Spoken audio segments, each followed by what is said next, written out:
Hello and welcome back to Resolutionary Leaders. Today I have Charles Livingston with us, who really is a resolutionary leader. I'm very excited to have him on the show. Welcome, Charles. Thank you, Helen. I appreciate it. Glad to be here. So today we're going to discuss building resilient teams. This is what you are now doing, your career. Let's walk us through. I know you've got a very colorful, interesting career. So walk us through and then we'll get to the resilience piece. Super. I'm a communication scholar by training, graduate school, and that sort of thing. So I've always been in marketing and communications of some type or another.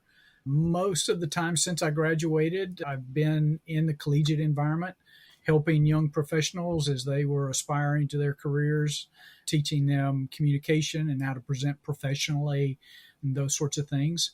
And then about 50 years in scouting has taught me a lot about working with young people and helping with team building and focus on mission, focus on purpose, those sorts of things. And then that has led me, to make the long story shorter, that has led me to helping veterans transition out of the military and translate and communicate the variety of skills and attributes that they've developed while in service to our country. And so that's gotten me really focused on resiliency and in particular, how to build and lead resilient teams. And so I just see all of that coming together as a pinnacle at this point. And now I've got a little bit of experience under the belt, and maybe I can be seen as a wise elder or certainly an elder that can share with them a little bit about how to go about doing that. We primarily focus on 5 pillars in terms of building positive team climate, developing team cohesion, providing team purpose, facilitating team learning, and then ultimately supporting organizational learning. And so this is very handy for business owners as they're building their teams around them, growing their businesses, and obviously for mid-size and large companies as they are trying to assemble those teams and then keep the different echelons focused on serving the folks that are doing the business of the business.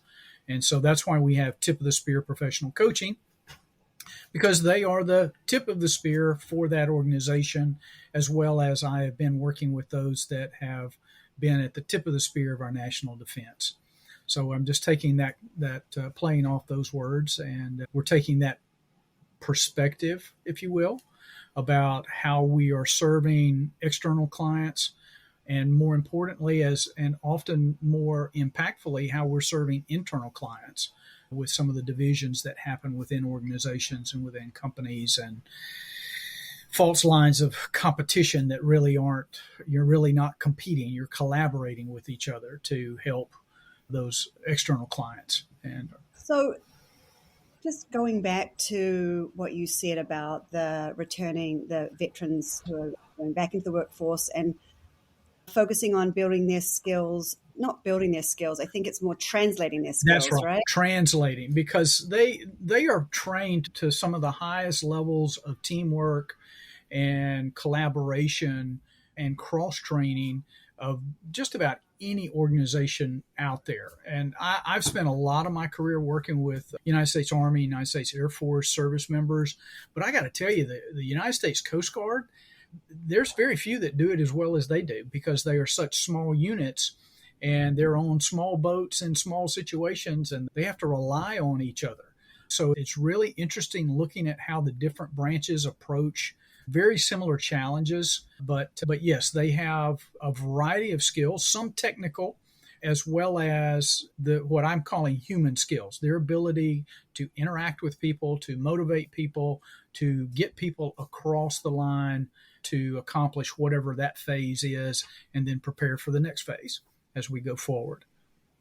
So when you're working with this group, what are the main things that you find yourself focusing on? Like what's the main need when you're translating these skills? What is it that you need the main need is for somebody to be able to reframe those skill sets in terms of a different culture, because for many of these folks, they see themselves as trigger pullers and door kickers. And we just don't have a lot of use for that in the civilian population. Thank goodness. But they forget about the hours and hours that go into the training and building relationships to be able to know what the guy or the gal on your left or your right is going to do intuitively, and you know exactly which way to move. You don't really have to look. You communicate well, moving right, and they pass it down the line, as you've heard. I'm sure Simon Sinek talks about that really well, and then execute, and they all start moving right. And it's phenomenal to watch them in action. To think that they can bring those same skill sets onto any shop floor, and I argue that they can. It just sometimes they really fight with imposter syndrome because they've taken the rank off. So in the same way that we suit up, and you were talking about your son is going to the Broncos game, and so he's got all his Bronco gear on and he's hard charging. This is not the typical lad coming home on a Friday afternoon after a long week of school and whatever after school activities. He's wired, right? He's excited to go on this thing. He was a different little boy, wasn't it? And so with that, how does the team rally around him to ensure that he has a good time? But yet we still got to get where we've got to be. We've got to be there on time. We've got to have all of our equipment, all of those kinds of things. These service members do this very well. So for me, it is about just simply reframing in a lot of cases what they have already done in horrific and terrifying situations, that they are able to center themselves, to focus and move out and get the mission accomplished, whatever that might be. And of course, isn't that what we have in our families and in our businesses, that people are all excited?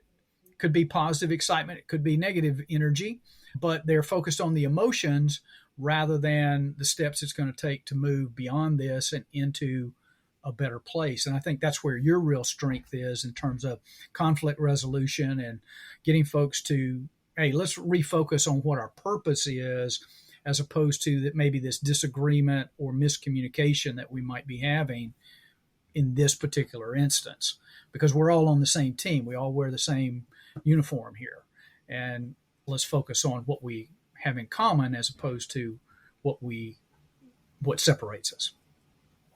Yeah, there's two things that come to me when you're saying that. One is how challenging it must be to go from that rank and file, that like you just have your position, exactly who you salute to and who you bow down to and who you say, it just, you don't have to second guess it. It is. Right. And then suddenly you're in a world where it's not like that at all. It's Mike and Timmy and Joe and Jane and Jill and Shaquita and Laquan and oh my. Yeah, that must take some serious transitioning. And also when people don't do what you just tell them to do, it's like, what? I just told you to do that. Exactly. Anybody that's got children knows that frustration. Yeah. You love them, but my goodness, bless their little hearts, as we say here in Alabama. I heard that's another way of saying "if you," actually. No, it doesn't mean that. But it's what, if you can't say something nice, then you don't say anything at all. So you use that euphemism, bless your heart, because I want to pinch your head off, you little rascal. And the other thing that came up for me was about acting out of emotions. And literally, about an hour ago, had a conversation with a client who is in a very emotional state, who has to make a decision, has to come up with a counter to a deal. It's really her life that's involved, right? It's her income. Right. And she can't get past the fact that they're making her do this in 2 weeks. And I keep trying to pull her back to, you can't change that. Right. That is it. That, like, try to change that timeline is not helping you. Right now, we focus, like, we need to work out how much do you need to survive? Sure. What does that look like? How do we structure this deal? Right. And it's taking a lot of work to just keep her in and isn't that the issue? Because so many of the psychologists tell us very clearly that while business says that we should deal with things logically, and organize in some organized fashion. We make so many decisions primarily juiced by emotion. It's going to be the hormones and the endorphins and the cortisol that's really driving us into some of those traps or distractions, if you will. And that's what it is. She's focused over here on this thing, and yet this is where her attention needs to be. So how do we bring her back and get into that? And that's something that you're just an expert at. Yeah. Yeah. She's locked into fear, survival, as opposed to functioning in a different part of her brain.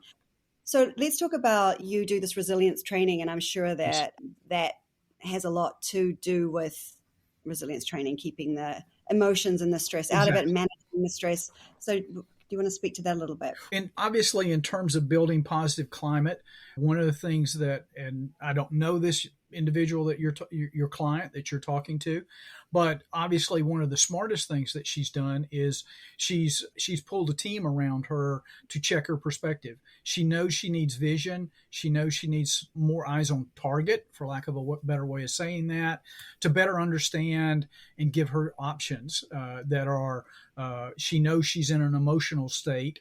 She knows she's afraid. So how do I reground myself? That's where we have teams. We build teams around ourselves to be able to handle grief, be able to handle change, to be able to handle execution of various tasks. And that's good leadership, right? And by the way, let me just jump in there and say, it's actually the leader of the company that's hired me, and I work with this company. So I'm a resource that's there. So yes, it is great leadership. And I attribute it to the leadership that I am there for her to pull me in at this point. Exactly. And so I come from a point of view that says before you can lead others, you have to be able to lead self.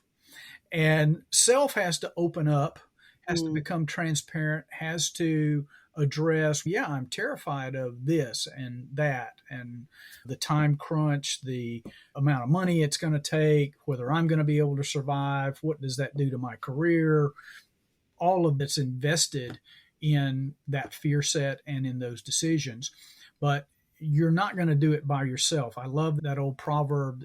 I think it's an old African proverb that says, if you want to go fast, go alone. If you want to go far, we need to go together.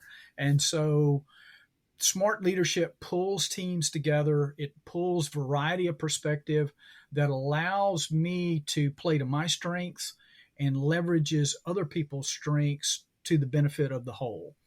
And so with that, we want to build positive team climate we want to pull in these variety of perspectives to be able to give us those understandings. So obviously in most companies, what we want to do is we want to structure teams and project groups that have people from all different divisions so that you've got somebody with an accounting eye or a bookkeeping eye looking at what the issue is. You've got somebody from logistics. You've got some people on the loading dock that are just down to earth people, and they understand the intricacies of moving something from point A to point B and whatever stops we've got to make in between. We want to have them so that we also have a good understanding of the cohesion of the team.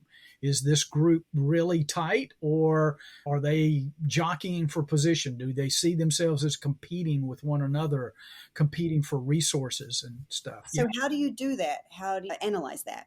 How do you analyze that? One of the key features of the cohorts that we do is a variety of readings and videos, and then reflection about where have they seen those concepts. And we talk a lot about bad leadership that many of us have been blessed with as a model of what we don't need to be doing that. But of course, one of the biology things that we know is that modeling is so powerful, and those bad models stick with us so often. And when we get under stress, we revert to what we know and what is readily there. We don't want to have to craft anything. We don't want to have to put anything together. We don't have to create a new neural pathway to think of a new way of thinking. We just revert to those old models. That's why I don't know if it usually happens in the mid 20s, early 30s, that uh, these young people begin to they've got a task in front of them, and a light comes on and says, "Oh my goodness, I'm doing that just like my mother did it. I'm doing it just like my father. I said that just like my dad did. I can't believe I did that." That's how embedded those models are. And so, what we want to do is examine the variety of models and then refocus them on positive models, good models that they can see a way to do this without doing the other And activity. so, in your training, when you are helping people to identify a new model, a better model, Right. how do you? I love this about the military, where they put you in very stressful environments and make you do it again and again. So, when you are under fire, you revert to that. Exactly. So, do you have? I think this is the way to do it these days. So, tell me, what have you got? Like I say, we flip the classroom to that extent, and then we talk through that. We talk about what were alternative courses of action that you could have taken to have done it better, or that you felt didn't work for you, and I need to know something. I need to know something different. So then the group as a whole can say, "Oh, this has worked for me in the past. This has worked for me in the past." So now we're back to caveman days, sitting around the fire telling hunting stories about how we brought home the bacon. That storytelling is modeling, and we heard, good gracious, if Fred can do it, I know I can do it. Because I'm a lot smarter than Fred, or I'm faster than Fred, or I'm stronger than Fred, or whatever. We have a model where, hey, this worked one time. I never will forget one of the best leadership models I've ever had. I had a supervisor that decided he was going to take me under his wing and teach me something about management and leadership. So he took me to the company bathroom. He said, "I want you to go in that stall. I want you to read that wall. Read it out loud." And there were some atrocious things written in there. And he said, "Charlie, if they're not writing things about you on the wall, you are not pushing them hard enough. You are not mean enough, or they will run all over you." And I was like, in my 12 years of leadership at that point, or working with people at that point, I was like, Ronnie, I just don't think that's a good measuring stick, buddy. I think that's telling you exactly the opposite. But okay, that's your approach to it. I would try some other things. And of course, that started a discussion. "Oh, yeah? What would you do?" And I said, "Let me try something. You tell me what you think of it and how it worked out." And so I started taking basic patrol leader tactics that we did in scouting and started implementing that with the different teams. And lo and behold, and so when they asked me how did I do that? How did I know that? This source, I always blamed it on Ronnie. "Oh, Ronnie, he's a great guy. You just got to get past the crustiness. He wants you guys to be successful. He wants to promote you. He wants to give you a raise if you've earned it." And so I made him the hero, and Ronnie loved me, and the other guys appreciated me for giving them the secret sauce. And not having to write on the bathroom walls anymore. That's right. And so, what were some of those basic scouting techniques you used? Take care of your people. Oh, yeah. Others before self. Others before self. And that's what goes on with the veterans. It's the same concept from the standpoint of, and I beat them up all the time about this, that they are wonderful at taking care of other people, and they suck at taking care of self. But isn't that true of so many people? My wife tells me that, what is that scripture? Love your neighbor like yourself, right? She's like, "I've seen how you love yourself. I don't want to be loved that way." That's not nice. But it's true. It's true, because I sacrifice to take care of others when there are some times when I need to take care of myself.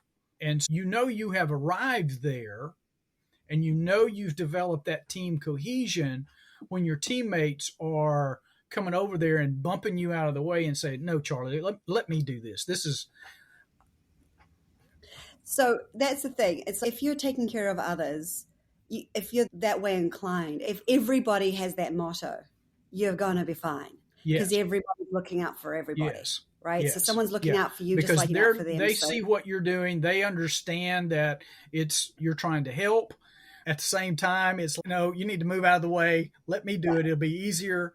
We'll get through with it quicker. You go do what you're supposed to be doing.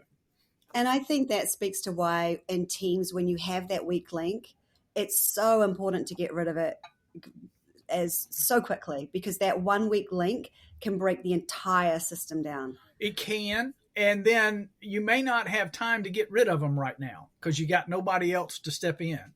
And so we pull together for them. And that particular activity might not be their thing. The way I describe it a lot of times, Helena, is we just had Labor Day and we had the party, right? And so a couple of weeks ahead of time, you knew who you were going to get to make the barbecue or bring the brisket, because not everybody cooks that right. You know who you were going to get to bring the slaw, the potato salad, the dessert. And then there's JoJo. JoJo, buddy, just pick up 2 sweet Milo teas and 1 unsweet and a case of water. And Carl, brother, hey, just bring some Solo cups and 3 bags of ice, and we're good, right? One of the most interesting things I had a fellow that was doing some work on the Congressional Medal of Honor Museum. And in talking with him and looking at some of the literature that he had put together, one of the things about the majority, not all of them, but the vast majority of Medal of Honor recipients, before that particular event, they were very marginal to substandard soldiers. They were about to be drummed out. They were just hanging on by the skin of their teeth kind of thing. And then this particular situation came along and they rose to the occasion. Where I'm going with this is that so many businesses today, so many families, you have what you have. Now, you can be working to hire better as people rotate out and rotate in, but right now you got to go with the team you got on the field. And so with that in mind, what is it that everybody brings to the table that's of value? Maybe it's just they know how to they can swing by and pick up the ice on the way because it's right beside their house. Or they're strong enough to haul the ice chest back and forth. Custodians are some of the most underrated and invisible people in so many organizations, but yet the first impression that people have when they roll up in front of a place is based on the work that the custodian does. Or when they first get there, they go to the restroom. That's one of the first places they visit long before they get to your office. And if the restroom is a mess and you can't take care of the restroom, what else is jacked up when I get back past into the bowels of the organization here, right? And so I know you have tells when you're going in and looking at these sorts of things about conflict and disruption within different teams. What are some of the tells that right away you can see? It's usually nonverbal. It's something about the setting. It's something about just the nonverbal interactions between the people. They don't have to say a word in a lot of cases, but you pick up on it just because you're sensitized to it and looking at how people come together, right? Yeah. It's a lot of fear, a lack of feeling safe to really say anything. Exactly. And psychological safety is one of the biggest things. Remember Aristotle's study several years ago by Google, and that was the number one factor for team productivity and team efficiencies was they had to feel safe. We're not talking about the kumbaya, warm, fuzzy, we all do the group hug kind of thing. No, they needed to be safe to raise their concerns, that to be valued for their perspective, that as a professional that they were bringing value to the table at each of those meetings that they showed up for.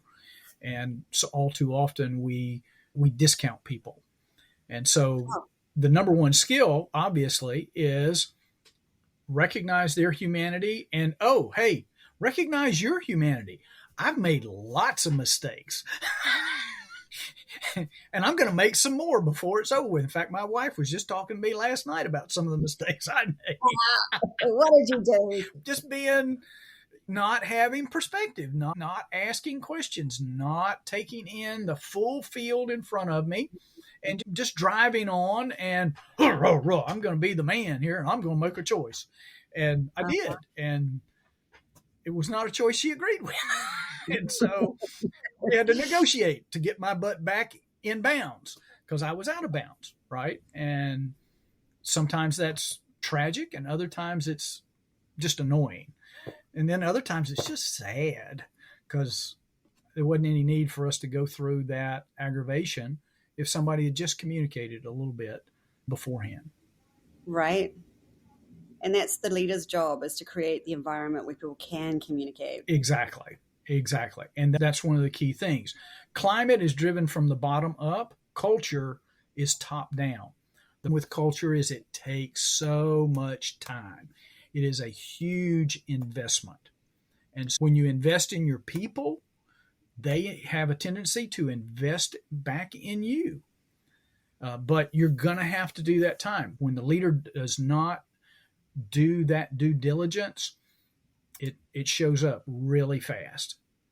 And that's where the conflict arises. That's where the lack of sharing and territoriality and resource hoarding, that's where that, and all that flag planting, that's where all of that comes from, is they don't understand the vision. Or I've been around bosses, I've been around leaders, they were. I've been around bosses that pitted people against each other. They put them in competition with each other to watch how it would work out. Obviously, they didn't have enough to do.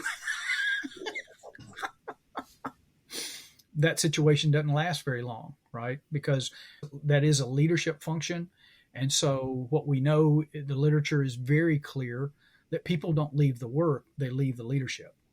They go somewhere that they are going to be valued. They go somewhere where they're not going to have to fight and scrap to just do their job. And that's what. So what's your take on so we agree that psychological safety is the most important thing to successful teams. Psychological safety used to be easier when we had a monoculture in business. There wasn't such a lot of diverse perspectives. People look the same, sound the same. You're in Alabama, you're in your small town, you all know. There's a certain sense of ease in it, right? You throw me in there from New Zealand with this weird accent, What accent? You talk perfectly normal. What are you talking about? And that's now every company that has just all these different pieces, and we're wired up to recognize difference as a threat. So that goes against the sense of psychological safety. And what's your thought on how do we navigate our way through all of these different perspectives and creating, This is a big question, obviously. Everybody's trying to work this out. This is where I'm a big Greenie and team fan, Crucial Conversations. They lay this out that the amygdala, that little pea-sized brain piece in the dead center of our brain, drives so much of the chemistry. With our biological responses are always first fear. We either flee, we freeze, we fight. I added the freeze into their litany. They go 3 Fs. They have flee, fight, or friend, basically. And so we have to move through those 4 things. It takes about 3 seconds to get out of the emotion and to decide consciously, I need to know more about that person. So the key to it is leadership training. You might have a person on the dock that is not in a management role. That does not mean they don't need leadership training, if nothing more than to understand where the boss or the supervisor is coming from. So by investing in your people with leadership training that's talking about how do we maintain a positive climate? How do we maintain team cohesion? How do we communicate purpose to the entire team and facilitate your learning? Because it doesn't matter what position you're in, there's always more learning that needs to go forth. And of course, these things have just about ruined our world with us knowing that we have to keep up and things are constantly changing. And so we're going to be doing team learning anyway. It might be about new equipment and stuff, but the most valuable resource we have in any facility is always going to be the people. No matter how many keyboards you got in front of you, it's the screw between the keyboard and the floor that makes the difference. It tells it what to do and how to get there. So it's about ongoing training. It's about ongoing investment in your people, knowing them as humans, that they're a cat person. They have 3 dogs. Their children are going to football games, or they've started touch rugby, or they're going out for goalie and soccer. Caring about them as a human being. Exactly. Right. All Right. those human dimensions, right? I'm working with a soldier right now. He is being allowed to medically retire because his mother has terminal brain cancer. She's in stage 4. And his son has just been diagnosed with brain cancer as well. Oh my God, that's You're like, awful. oh my goodness, what can we do to help right off the bat? And of course, he can't go to work, or he doesn't know when he can go to work, and those sorts of things. He's got over 25 years in the military. His expertise is off the charts in a very technical field. He can do that from home. He can consult. He's going to be sought after by a whole bunch of organizations that he can give them 5 hours a week and he'll save them several $1 million every week. Just little tidbits and snippets that he knows. He's going to be okay. Right. As far as money and career wise, but his family front is a disaster right now. Not by anything they've done, but just how do you hold it together? How do you take care of this guy? How do you wrap your arms around him and his family and help them deal with that process? And obviously, it's going to be a challenge. But those folks are wrapping them. They are trying to take care of him. They are doing what they can to do that. And he's going to be right next door. Obviously, they can help and still see after him, but treat him as a human being with everything that's on his plate right now. Right? And then you enable him to make a lot of money working 5 hours a week. Exactly. Okay, so just on a final note, I hear you're into AI. I am, because again, you have got to use the tools that are available to you. And if there are tools that are on the horizon or beyond the horizon that are going to allow you to be more efficient, more productive, help people even more than what you were doing. We always use technology to free us up, to give us more time to do the things that are important, right? Nobody would argue that we need to, except in North Carolina, nobody would argue that we need to go back to mules and mule skinning to be able to haul material from point A to point B. How can we do that faster? I remember taking a typing class. I was a horrible typer. We've had AI for a very long time. Most folks don't talk about it, but the spell check, we don't have to run spell check anymore. It does it automatically. If we toggle the Grammarly program or one of those softwares, it automatically will help us write better. So we're silly if we don't begin to try to get out there and do that. So I've linked up with a really neat lady, Diana Lee. She and some others, but she's the primary person that I'm going to. And she's creating chat GPTs or helping people create them, where you create your own persona in there, and then you create other personas. You create a chief financial officer. You create a chief human resources officer. You create a chief logistics and supply person, and so forth and so on. Give them an expert personality or persona. And now you have a team of 6 people that you can analyze any challenge, any problem that you're trying to face. Wow. And get good information, because it's like having Encyclopedia Britannica, World Book, New York Times, and Harvard Business Review. Find it. All of those are available to the bot out there doing all that research, and in less than 2 minutes, it's going to generate something that's going to be a 70 to 85% solution, you still have to do your due diligence. Just like if Fred told you that you needed to do step X, Y, and Z, you would trust Fred, but you would verify that Fred was on target. And so There's also the execution. Like you said earlier, you're always going to need the human piece to it. always. Yeah. But you would at least go into it. You can educate yourself or inform yourself before you go in there, and then you bounce it off of who your trusted allies and collaborators are, or those that you have hired their expertise, like you've been brought in by this one leader. And so, Helena, give me your point of view on this. This is what I'm thinking, and what are the advantages? What are the disadvantages? I might already know, but now I've just had it verified by an expert, and I can feel good about that choice. That's really interesting. I was just asked by this leader my take on the approach of a situation, and it's very human. It's about, how do I navigate telling this person this? And I'm going to put that in ChatGPT and see what they tell me I should have said. Yeah, and you can go so far as to, you can load it up with your Myers-Briggs, your DISC evaluation, your Clifton Strengths, and all of that kind of stuff. And it's eerie, but so powerful and so liberating, because now you can really zero in on where the things that you are still uncomfortable with, or the things that maybe you need more expertise. That's when I can reach out to my network and say, hey, check my perspective on this. This is what I'm thinking. This is what I believe is the situation. This is what I think I understand. Tell me where I'm wrong. Convince me otherwise. And it's phenomenal. It's phenomenal to be able to do that.